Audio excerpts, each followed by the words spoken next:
Welcome to This Explainer. Have you ever flipped on a game you used to absolutely live for and realized it just doesn't hit the same anymore? The crowd seems a bit quieter, the energy feels kind of flat, or maybe you're just not planning your entire weekend around tip-off like you used to. It really makes you wonder, how exactly do you kill a sport? Well, let's dive into it. You see, it's a huge misconception that sports are ruined by some massive overnight scandal. The truth is way more subtle. The absolute most effective way to ruin a sport is through a silent takeover. We're talking about a slow, meticulous corporate shift executed completely in the dark. It happens inch by inch, policy by policy, until one day you wake up and realize that raw, authentic game you fell in love with, it's just gone. And that brings us to exactly what we're covering today. In This Explainer, we're pulling back the curtain on the silent blueprint for killing a sport. We're going to break down these quiet corporate maneuvers that literally suck the life out of a game while everyone's busy looking the other way. Here is our roadmap for today. First, we'll map out the overarching silent takeover. Then we'll look at the specific tactics, building invisible TV paywalls, pricing out the stadium, over-regulating the rules, and finally, erasing local team identity. Let's get right into it. Section 1. The Silent Sports Takeover. You know, every good heist needs a carefully structured plan, right? Well, corporate sports management is no different. This silent takeover operates in a very deliberate sequence. Phase 1 sets up the invisible paywall. Phase 2 creates corporate stadiums. Phase 3 introduces bureaucratic gameplay. And Phase 4? That delivers the final blow by breaking the emotional contract with the fans. Now let's unpack exactly how each of these phases plays out in the real world. Section 2. Building invisible TV paywalls. Think back to how most people become sports fans in the first place. In the past, the formula was practically magic. A kid stumbles across a game on free over-the-air TV. They get completely hooked on the drama, pick a favorite player, and boom, fan for life.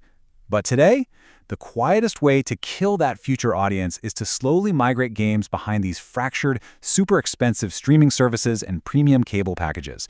When casual viewers can't just flip on the TV on a Sunday afternoon to catch a game, it literally stops the influx of new blood. And the hard data absolutely backs this up. Look at UK cricket back in the mid-2000s. The league decided to move their matches exclusively to pay TV. And sure, the short-term result was great for them, a massive, immediate injection of revenue. But the long-term consequence? Completely devastating. Live viewership among the general public totally plummeted, and they effectively lost an entire generation of kids who grew up never even watching a match. By the time a league actually realizes they traded their long-term future for a quick cash grab, the damage is already done. Moving on to Section 3. Pricing out the stadium. Okay, so once the casual TV fans are blocked out, the corporations quietly set their sights on the diehard fans, the ones actually showing up to the live games.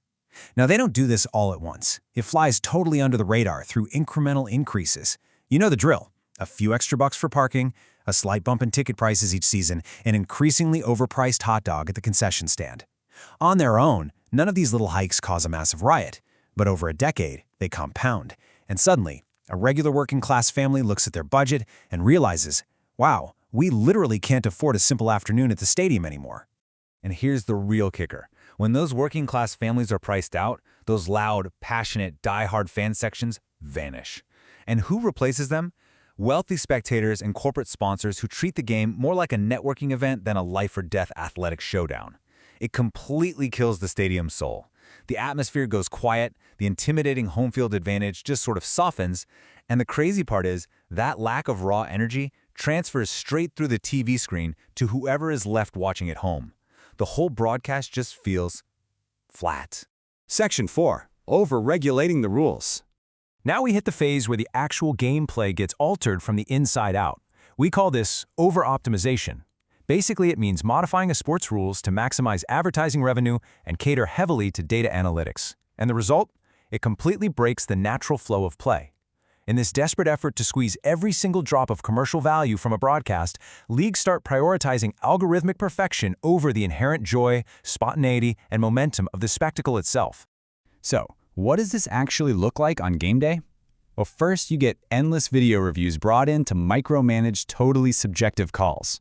This creates massive, agonizing dead air gaps where fans are literally just sitting around staring at referees who are staring at tiny little screens. On top of that, leagues start tweaking rules specifically to protect offensive statistics. Sure, it looks safer on paper, but it totally robs the sport of that high-stakes intensity and friction that made it so compelling in the first place. When players are terrified to make a move and fans don't even know what a legal play looks like anymore, man, the joy of the game gets completely swallowed by bureaucratic frustration. Section 5. Erasing local team identity. Sports thrive on tribalism, plain and simple. They rely entirely on that deep, generational bond between a local community and its team. But when franchises are treated purely as corporate assets, that historical connection gets shattered. You see leagues allowing historic teams to just pack up their bags and abandon their loyal cities, fleeing to brand new markets just to chase public stadium subsidies and luxury suite revenue.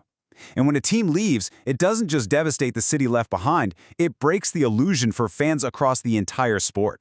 It is cold, hard proof that loyalty is totally secondary to corporate asset management.